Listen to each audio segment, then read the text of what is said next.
Hi all and welcome back. It's Gio with class number 14 of the course Signals and Systems 2 at UPF in Barcelona. If you have any questions on this class or any of the previous ones, feel free to get in touch via email or check my webpage for more information. In the last class, we started introducing the Laplace transform. We gave its definition, the concept of region of convergence, and we also saw a few examples. Today we will learn more details and properties about the region of convergence of the Laplace transform. Then we will introduce the formula for calculating the Laplace anti-transform, but we will also actually see that in many cases we can use simpler methods to calculate the anti-transform rather than employing the formula.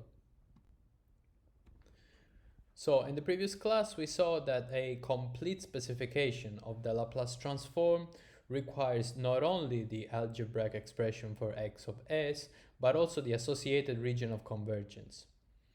Indeed, we saw in one example that two very different signals can have identical algebraic expressions for x of s, so that their Laplace transforms are distinguishable only by the region of convergence. We will now explore some specific constraints on the region of convergence for various classes of signals. Understanding these constraints is very useful to specify implicitly the region of convergence by knowing the signal or by knowing certain feature it possesses.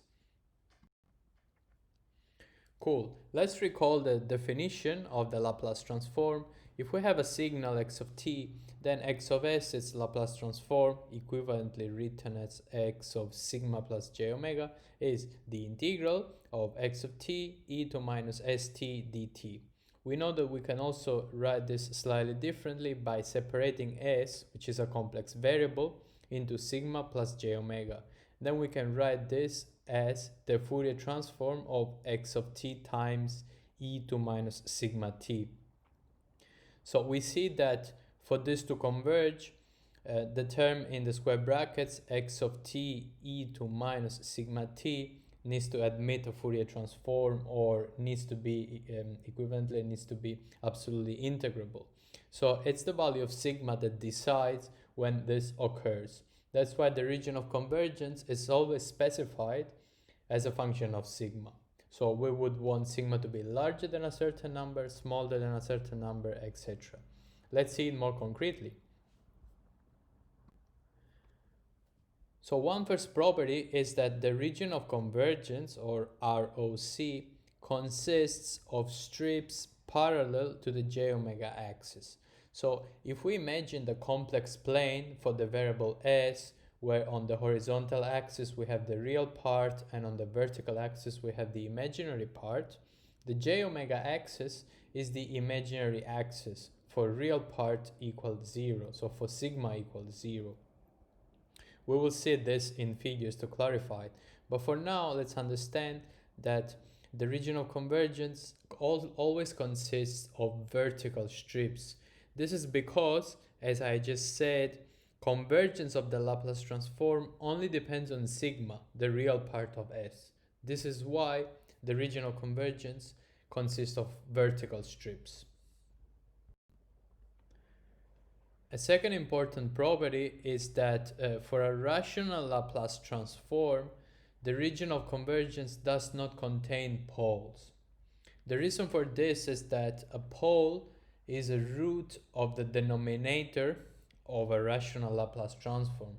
So when the variable s takes the value of a pole, the value of the Laplace transform would be infinity, and therefore it would not converge. For this reason, such values, the poles, cannot be admitted into the region of convergence. Just by definition, the ROC does not contain them. Another interesting property, the first one of several ones of a similar fashion, is that for x of t of finite duration and absolutely integrable, the region of convergence is the entire S-plane. It means the Laplace transform converges for every value of S. So we have an example here at the bottom of the slide. The left-hand side figure shows a signal of finite duration between t1 and t2, and This signal is also plotted next to a decaying exponential in a dashed line. The same thing is done on the right hand side where the signal is plotted next to a growing exponential. What does this signify? Since the signal has a finite duration, when we try to calculate the Laplace transform, we're basically multiplying the signal by an exponential e to minus sigma t. So for positive or negative values of sigma, we would obtain decaying and growing exponentials respectively. And we see that this does not alter the integrability of the signal because the signal is between t1 and t2. It's in a finite interval. So the exponential that multiplies it is always bounded. So for this reason, any signal of finite duration and absolutely integrable has as a region of convergence the entire S-plane. Cool. Let's move on to another property. If x of t is right-sided, then the region of convergence is a right half plane. What does it mean to be right-sided? Well, you see it in the picture at the bottom left. A right-sided signal is a signal that extends from a certain point in time, t1 in our example, to the infinity. So it is right-sided. It only extends to the right of a certain time, t1. So why is the region of convergence a right half plane as it is represented at the bottom right of the slide? Well, it's because let's assume that the Laplace transform converges for a certain value of sigma 0, okay? Well, that means that when you multiply such right-sided signal x of t by an exponential e to minus sigma 0 t, like the one represented in dashed line on the slide, well, this is an absolutely integrable function. So if it is an absolutely integrable function for a certain sigma 0, if you pick a sigma 1 larger than sigma 0, this will still be true, because the only effect that this has is that the new exponential, e to minus sigma 1t, decays even faster than the previous one. So any value larger than sigma 0 would be fine for the Laplace transform to converge. As a result, the region of convergence is a right half plane. And you see this represented at the bottom right.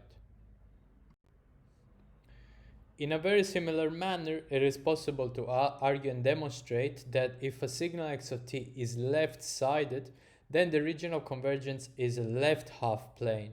It's exactly for the same reason, and here on this slide at the bottom you see an example.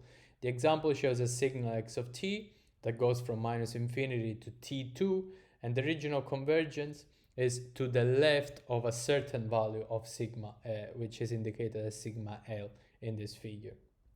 So these two are very important properties, but let's see another one. What about if what we just said doesn't hold? So what about the case of an x of t that is two-sided? Two-sided means that it extends from minus infinity to plus infinity. It's not left-sided, it's not right-sided. Well, in this case, either the region of convergence does not exist, so there's no value of s for which the Laplace transform converges, or the region of convergence is a vertical strip. This is actually quite intuitive, because any two-sided signal, if you pick a certain point in time, t0 for example, as illustrated on the slide, can be broken up into two signals, a left-sided one from minus infinity to t0 and a right-sided one from t0 to plus infinity. So each of those will have a Laplace transform, with a certain region of convergence. And the region of convergence of the whole signal, x of t, would be the intersection between the two respective regions of convergence.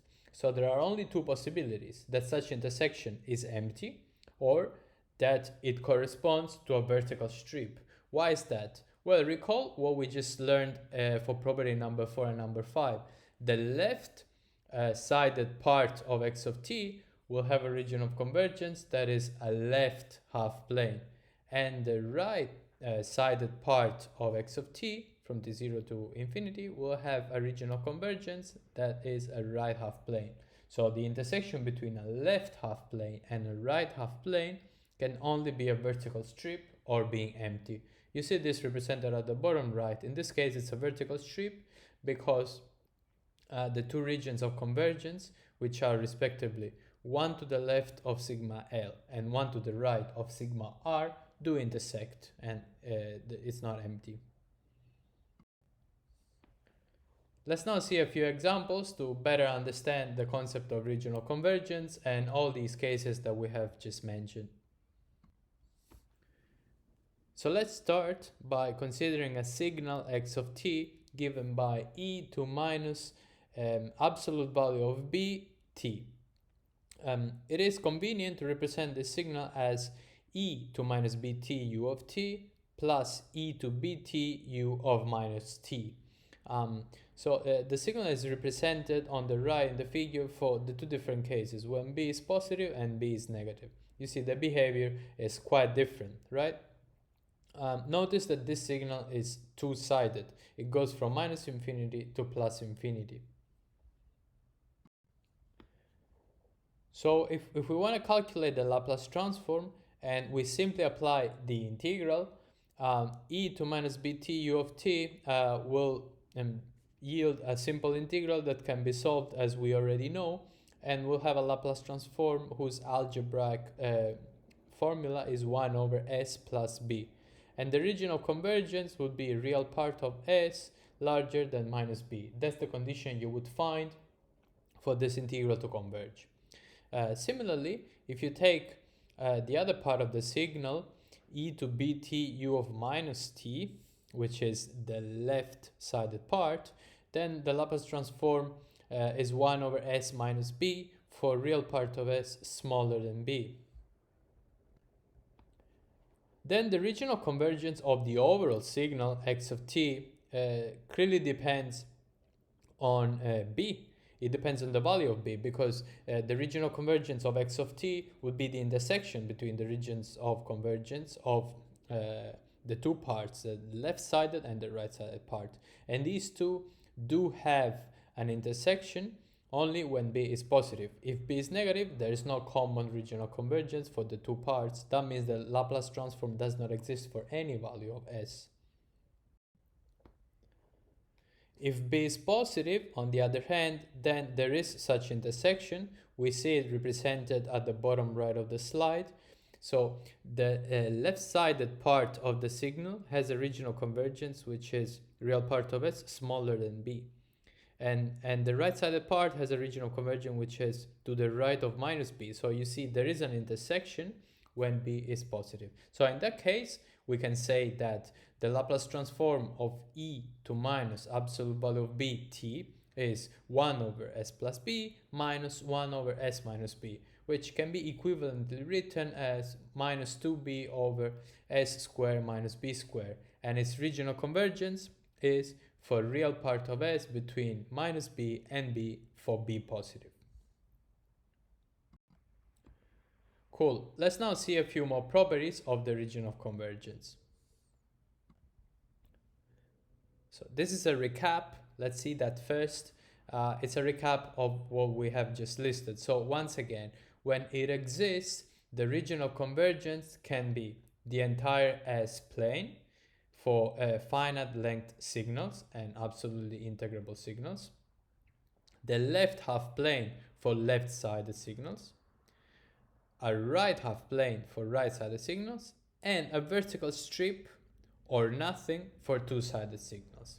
So this is what we can expect when we are given a signal and we want to calculate the region of convergence of its Laplace transform. It's going to fall within one of these cases. Let's now see more properties. So if the Laplace transform is rational, meaning a ratio of polynomials, then the region of convergence is either bounded by poles or it extends to the infinity. What does that mean? Well, it means that there are no poles, as we already said, inside the region of convergence. So if you try to draw the poles of the Laplace transform, you have the algebraic form of the Laplace transform. It's a numerator over denominator. It's a ratio of polynomials. So you look at the roots of the denominator. These are the poles. You represent them on a complex plane with crosses. Well, then you know that the region of convergence of the Laplace transform does not contain them. So it's either bounded by them or it extends to the infinity. this will be much clearer with some visual representation. Then property number 8, as we have listed it here, is that the region of convergence will be to the right of the rightmost pole. This is for the case of a signal that is right-sided, or to the left of the leftmost pole for a signal that is left-sided. Let's see some examples to clarify these properties. The example we're considering here is taking the Laplace transform already of a certain signal. So assume that x of s, the Laplace transform, has an algebraic form given by 1 over s plus 1 times s plus 2. Cool. Let's just do what I said in the previous slide. Let's look at the roots of the denominator. They are -1 and -2. These are the poles of my Laplace transform. So I represented them on the figure with crosses at points -1 and -2 precisely. They are on the real axis. Cool. So based on what we just learned today, how many cases do I have? There's basically 3 cases. There are 3 possibilities for the region of convergence, because we know that the poles cannot be contained in the region of convergence. They will be bounding it. So the first possibility, which we see at the bottom left, is that if my signal is right-sided, the region of convergence is going to be a right half plane, and it's going to be to the right of the rightmost pole. Cool. This is what you see represented at the bottom left on the first case. Notice that in this case, the region of convergence contains the j omega axis. So as I explained in the previous class, that means that the Fourier transform of my signal exists. That's because when I'm on the y-axis, sigma, the real part of s, is 0, and the Laplace transform boils down to the Fourier transform as a special case. So when the Laplace transform converges on the imaginary axis, that means that the Fourier transform converges, so that the Fourier transform for that signal exists. But let's move on. Let's see what the other 2 cases are to better understand, to get more and more familiar with this. So the second case is a region of convergence that is a left half plane. So in this case, it would be to the left of the leftmost pole. This would correspond to a signal x of t that is left-sided, because we know that when a signal is left-sided, its region of convergence is a left half plane. Notice that in this second case, the imaginary axis is not contained in the region of convergence, so the Fourier transform for the signal would not exist if I were in this case. The third and last case, the third and last possibility I have, is a region of convergence contained between the poles. Recall once again, the poles are never in the region of convergence, so the region of convergence extends to the infinity, or it is delimited by the poles.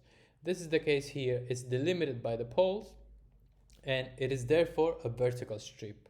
What does that mean? Well, if you recall, that means that my signal x of t, the anti-transform of x of s, would have to be two-sided, not left-sided, not right-sided, but two-sided. Because when a signal is two-sided, if you recall, the region of convergence is a vertical strip or nothing.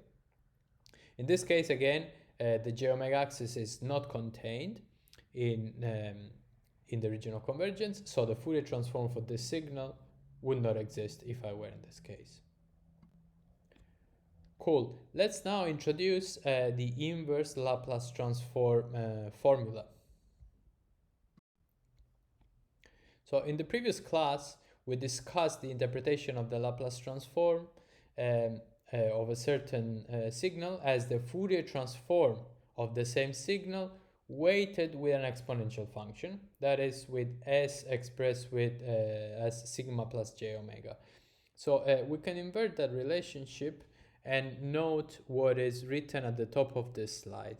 So that a certain signal x of t multiplied by e to minus sigma t can be seen as the inverse Fourier transform of a certain x of sigma plus j omega, which is 1 over 2 pi the integral of such x of sigma plus j omega e to j omega t d omega.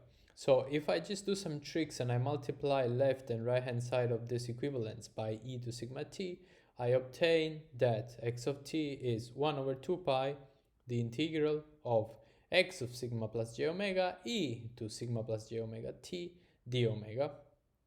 And if omega tends to s and ds becomes j d omega, so if I do a change of variable, well, I come up with this formula for the Laplace anti-transform, which is that x of t, the anti-transform, is given by 1 over 2 pi j, the integral between sigma minus j infinity to sigma plus j infinity of x of s e to st ds.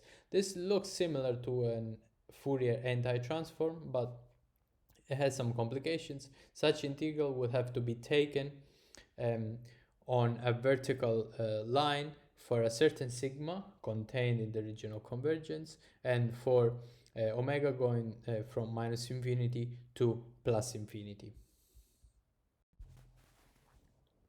So now we know a formula for the Laplace anti-transform. However, we'll see that for algebraic forms that are ratios of polynomials, this formula will not be necessary. We will be able to calculate the Laplace anti-transform by using partial fraction expansions in a way that is very similar to what we did for the Fourier anti-transform earlier on in the course. So let's see an example of that. Imagine that we are given x of s as 1 over s plus 1 times s plus 2. We've seen this before.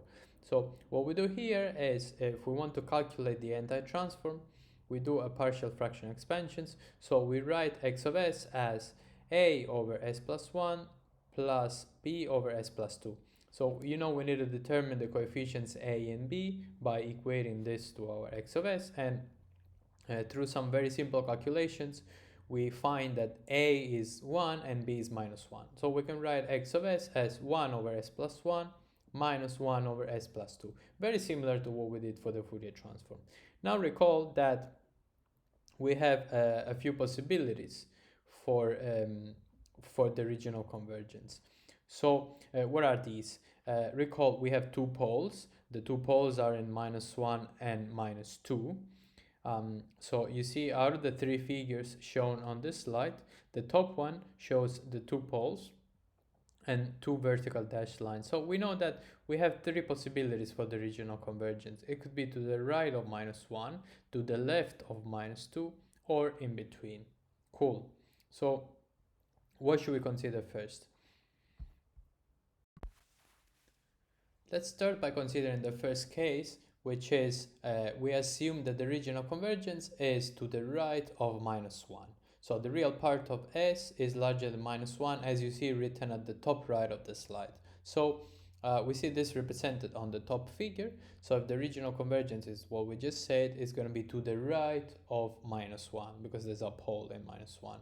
Okay, but what about then the region of convergence of the two terms that make up x of s, and they are 1 over s plus 1 and minus 1 over s plus 2. Well, let's look at the bottom figures. At the bottom left, we see the term that has a pole in minus 1. It's the term 1 over s plus 1. And at the bottom right, we see a plot for the other term, minus 1 over s plus 2, which has a pole in minus 2. So if we know, and this is quite easy, that the region of convergence of the combination of them is to the right of minus 1, well, the only way for this to be possible is if the region of convergence of the first one is to the right of minus 1 and the region of convergence of the second one is to the right of minus 2. There is no other possibility. If it were not like this, then we would not have the output at the top figure, that the region of convergence is to the right of minus 1. So once we have inferred that, then we can actually proceed to the anti-transform. Let's see how. Cool. We anti-transform the two terms separately. So let's start from the left side. So from the left side, we have now decided, and it's a fact, that the region of convergence is to the right of minus 1. So the anti-transform out of the possibilities we have, which are 2 in this case, is going to be a signal that is right-sided. So that means that the anti-transform of my term 1 over s plus 1 has to be e to minus t u of t, as you see on the left of the slide.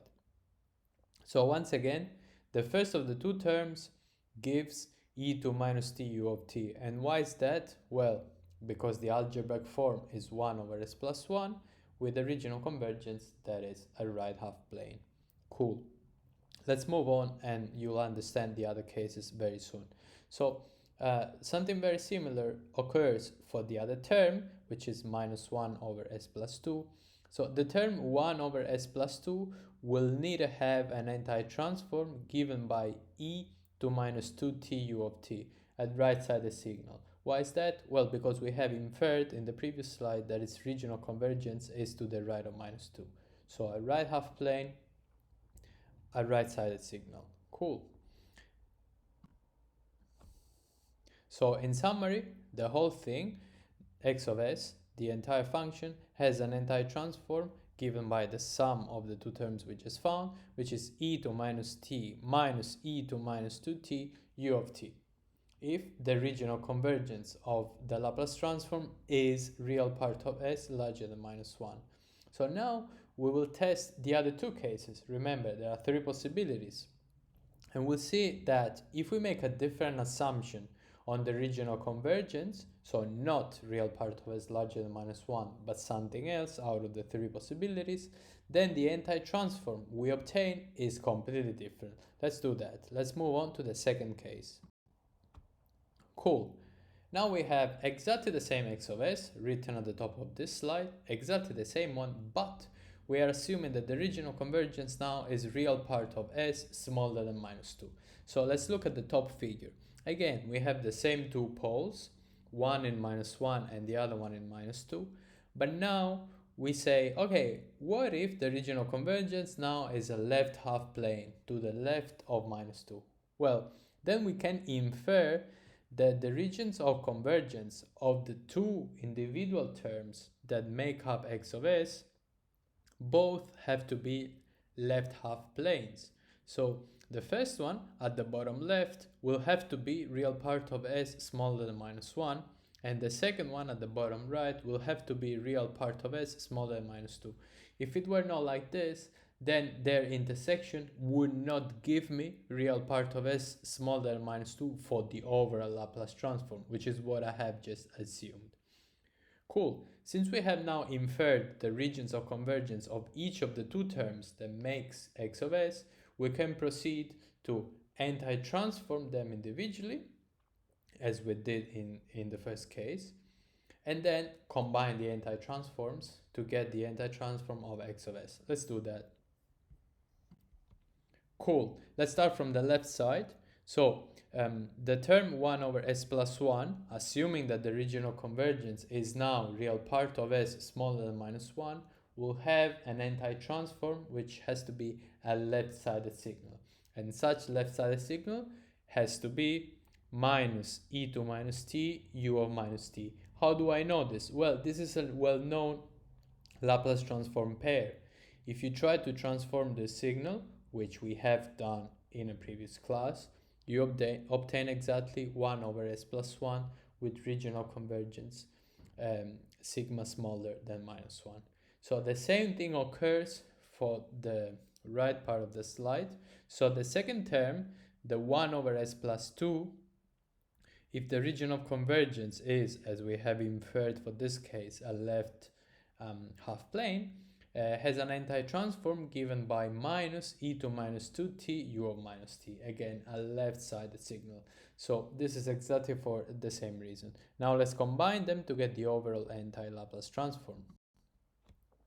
So if we combine them, we have that x of s written at the top is the transform of minus e to minus t plus e to minus 2t u of minus t. If the regional convergence, the overall one, is real part of s smaller than minus 2. Notice once again that everything makes sense. Now the region of convergence is a left half plane because the real part of s has to be smaller than minus 2, and the overall anti-transform is a left-sided signal. There is a u of minus t that multiplies those two exponentials. So it's a left-sided signal that extends from minus infinity up to a certain point in time, in this case 0. Right, and what about the third and last case, just to complete the puzzle? Now, for the same x of s, I assume that the region of convergence is real part of s between -2 and -1, so a vertical strip. Cool. We see this represented at the top. So the region of convergence in this case would be between the two poles, which are -2 and -1. Right. What can I infer in this case on the respective regions of convergence of the two terms that compose x of s? Well, let's look at the bottom left. For this one, it will have to be that the region of convergence is real part of s smaller than -1. And for the other one, at the bottom right, it will have to be real part of s larger than -2. This is the only way for them to intersect and have an intersection given by the top figure. So a region of convergence between -2 and -1.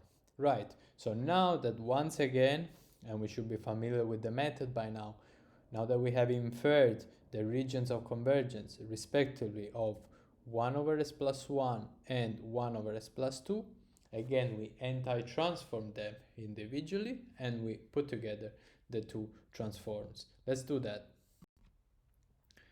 So starting from the left, the first term has a region of convergence that is a left half plane. Its anti-transform will be the same as before. It's a left-sided signal given by minus e to minus t u of minus t. However, the other one, the one to the right, is a right half plane. So the anti-transform will be a right-sided signal this time, e to minus 2t u of t. Let's combine what we have found. And we have that the Laplace anti-transform, when I assume a region of convergence that is a vertical strip between -2 and -1, is given by minus e to minus t u of minus t minus e to minus 2t u of t. Well, guess what? Now I have assumed that the region of convergence is a vertical strip, therefore the signal that corresponds to that needs to be two-sided, and as a matter of fact this signal is two-sided. It's not left-sided, it's not right-sided. It has a u of minus t term which gives the left-sided component, and it has a u of t term which gives the right-sided component. So let's wrap up what we have seen today. We've seen quite a few things. We learned more details and properties about the region of convergence of the Laplace transform. These properties will greatly help us in determining the region of convergence of the Laplace transform of a signal, knowing some key features of the same signal. Then we introduced the formula for calculating the anti-transform, but we also saw that actually in many cases we can use simpler methods to calculate the anti-transform rather than employing the formula. We saw some examples of that. In particular, we saw one example, but we analyzed all the possible cases for that example. I hope that was helpful. In the next class, we will continue by giving some basic properties of the Laplace transform. So see you in the next video.